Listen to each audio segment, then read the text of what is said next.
Megan, your turn.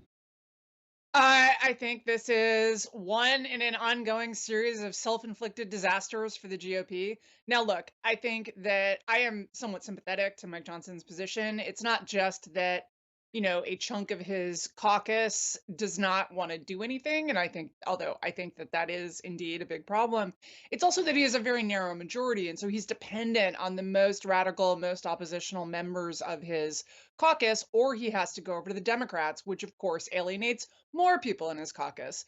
And look, I actually have some sympathy with Elon Musk's critique of this bill. We have massive fiscal problems, and we are rushing out a deal to spend more money. That said, that's the reality. That's the political reality of this Congress. It is going to be the political reality of the next Congress because the majorities are going to be even worse. And I think that this is something that as we go forward with Elon Musk having influence, this is going to create a bunch of problems because Elon Musk thinks like a businessman. He wants to, so you start with zero-based budgeting, you start with the number zero, and then you figure out how much money you have to spend, and then you allocate that money accordingly. The government, the political logic of the government does not do that. You cannot start with zero and then say, oh, well, I guess we're not doing social security checks this year. And so, look, a government shutdown has never worked for Republicans. It's not going to work this time.